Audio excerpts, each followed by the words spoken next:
Magdalena Solís. La asesina depravada. Magdalena Solís fue una asesina en serie y líder de una secta mexicana, conocida como la Gran Sacerdotisa de la Sangre. Fue responsable de por lo menos 8 asesinatos, según algunas fuentes su número real de víctimas asciende a 15, cometidos en la pequeña comunidad de Hierba Buena, cerca a la ciudad de Monterrey, en el estado mexicano de Nuevo León. Es uno de los pocos casos documentados de asesinas en serie que tuvieron una clara motivación sexual. Era una asesina organizada, visionaria, sedentaria, depredadora sexual y que mata en grupo. Magdalena provenía de una familia de escasos recursos y, muy probablemente, disfuncional. Aparentemente, comenzó a ejercer el oficio de la prostitución a temprana edad, oficio en el que trabajaría hasta su unión, junto con su hermano Eleazar Solís, quien también fungía como su proxeneta, a la estafa y secta de Santos y Cayetano Hernández, en 1963. Tras su ingreso a la secta, Magdalena Solís desarrolló una grave psicosis teológica, era una fanática religiosa, sufría de delirios religiosos y delirios de grandiosidad, además de una marcada perversión sexual que se expresaba en el consumo de la sangre de sus víctimas y en el terrible sadismo con el que perpetró sus crímenes, y también prácticas de fetichismo y pedofilia. A principios de 1963, los hermanos Santos y Cayetano Hernández, un par de delincuentes de poca monta, idearon una estafa, que ellos creyeron era brillante y sería la solución a todos sus problemas monetarios. Llegaron al pequeño pueblo de Hierba Buena, una comunidad marginada del norte de México, con un poco más de 50 habitantes, todos ellos sumidos en la pobreza extrema y en su mayoría analfabetas, y se autoproclamaron profetas y sumos sacerdotes de los poderosos y exiliados dioses incas. Les dijeron que, los dioses incas, a cambio de adoración y tributos, les otorgarían tesoros escondidos en las cuevas de las montañas aledañas al poblado, lugar donde también realizaban sus ritos, y que pronto vendrían a reclamar la potestad sobre su antiguo reino, y castigarían a los incrédulos.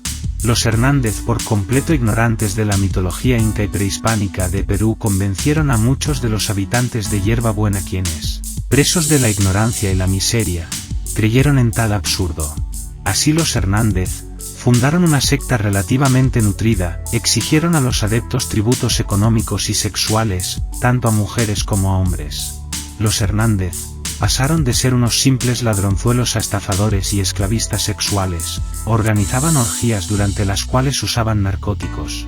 El culto permaneció así funcionando sin problema durante un tiempo, después del cual los creyentes comenzaron a impacientarse al no ver cumplirse las promesas. Entonces, idearon un plan, fueron a Monterrey en busca de prostitutas que quisieran formar parte de la farsa. Ahí contactaron a Magdalena y su hermano, quienes accedieron.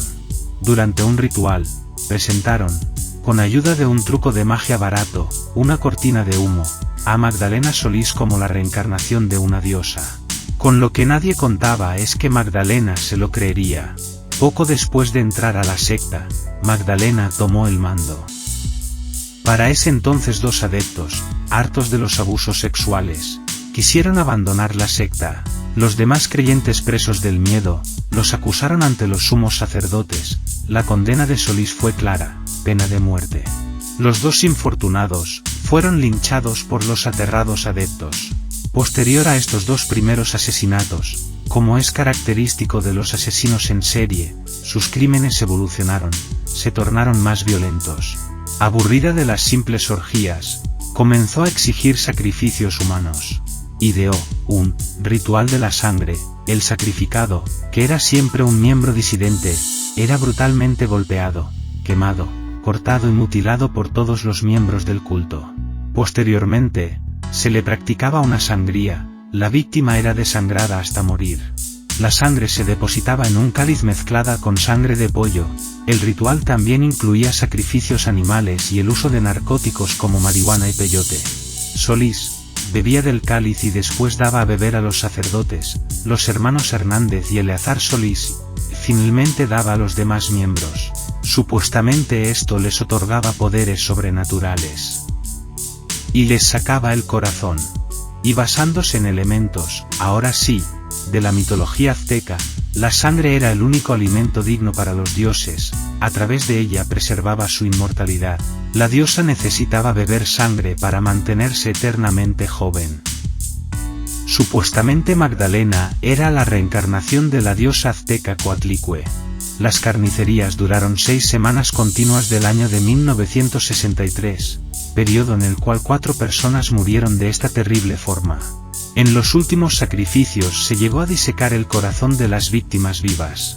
Era una noche del mes de mayo, cuando un joven de 14 años de edad, vecino de la localidad, Sebastián Guerrero, deambulaba por las cercanías de las cuevas en donde la secta de Solís realizaba sus ritos. Atraído por las luces y los ruidos que salían de una de las cuevas, entró a husmear, se encontró con un terrible espectáculo. En silencio observó la atroz masacre que sufrió una pobre y desconocida víctima. Aterrado, corrió más de 25 kilómetros, desde Hierbabuena hasta la localidad de Villagrán, lugar donde se encontraba la estación de policías más cercana. Exhausto y todavía en estado de shock, no acertó en dar ninguna otra descripción del grupo de asesinos, que presas del éxtasis, se aglutinaban para beber sangre humana, como vampiros. Los oficiales se rieron de las declaraciones balbuceantes de Guerrero, las tomaron como los delirios de un muchacho perturbado o drogado. A la mañana siguiente, un oficial, el investigador Luis Martínez, lo escoltó a su casa y de paso podría mostrarle dónde había visto a los vampiros. Ese fue el último día que Sebastián Guerrero y Luis Martínez fueron vistos con vida. La policía, consternada por las desapariciones de Guerrero y Martínez, tomaron el caso en serio. Se comenzó a hablar de una secta satánica. El 31 de mayo de 1963, la policía en conjunto con el ejército desplegaron un operativo en Hierbabuena. Detuvieron a Magdalena y Eleazar Solís en una finca de la localidad. Tenían en su poder una considerable cantidad de marihuana.